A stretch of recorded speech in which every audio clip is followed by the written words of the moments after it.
Physics time.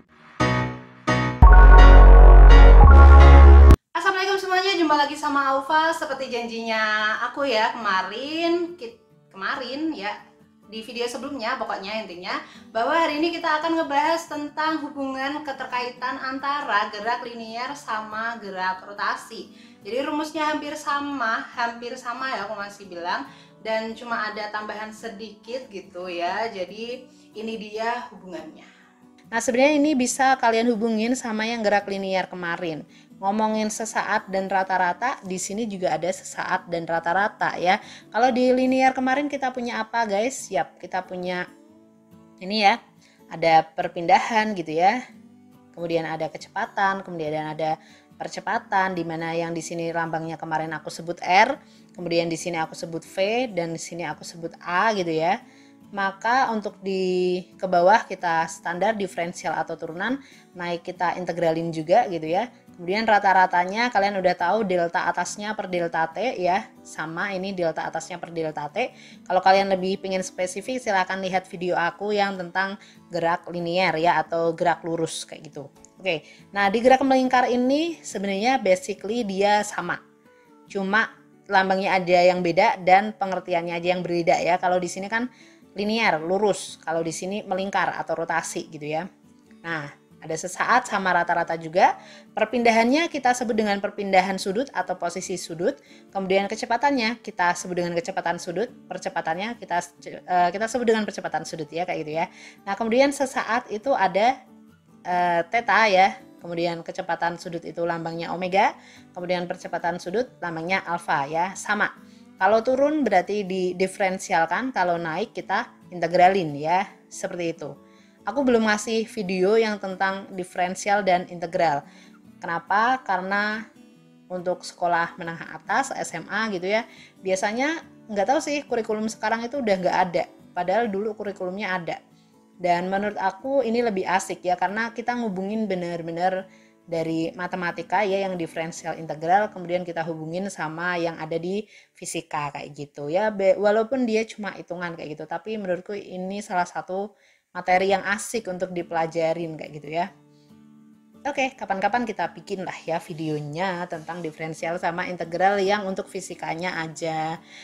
Nah, kalau yang diferensial jelas ya lambangnya D per dt. Berarti kalau omega ya d theta per dt.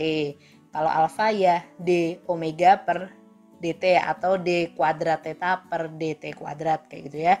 Integral standar ya lambangnya, berarti harus ada omega 0 ditambah integral alfa dt dari bawahnya.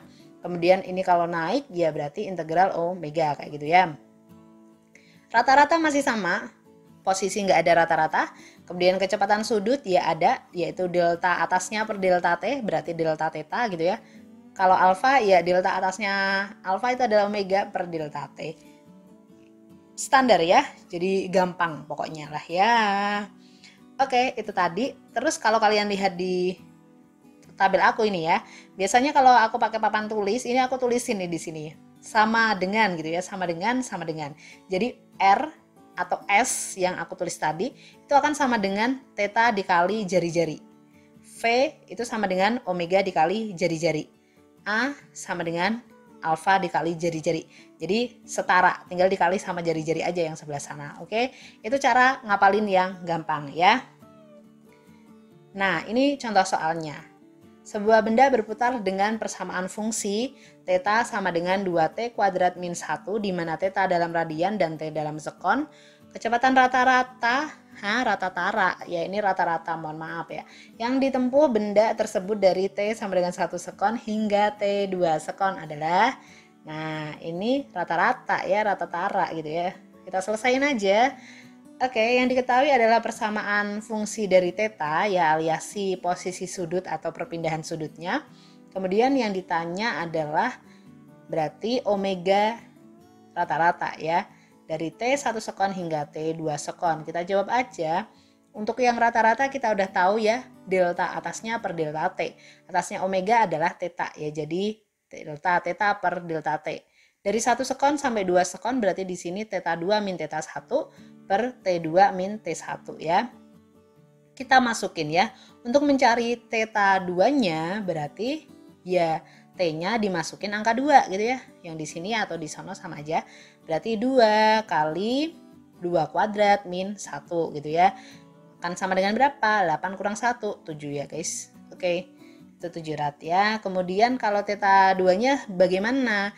Theta 2, theta 1-nya bagaimana? Ya udah, masukin aja angka 1 di T-nya ya. Berarti theta 1 sama dengan 2 dikali 1 kuadrat di minus 1 alias 2 minus 1 ya gitu ya. 2 minus 1 adalah 1 radian. Oke, tinggal kita masukin aja ya. Sama dengan 7 min 1 per 2 min 1 ya. T2-nya kan 2 sekon, T1-nya 1 sekon.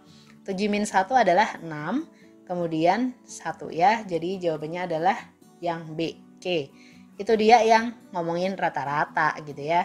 Kalau untuk kalian yang masih kelas 10 biasanya ditanyainnya cuma bagian rata-rata aja sih. Kagak ada yang sesaat ya. Kalau sesaat biasanya tinggal masukin ke fungsinya aja ya gitu. Oke, nah ini dia tentang besaran. Selanjutnya nanti kita masih akan belajar tentang GMB ya, gerak melingkar beraturan. So sampai jumpa, stay tune terus di channel Alpha. Jangan lupa subscribe, like, and comment. See you next time. Assalamualaikum.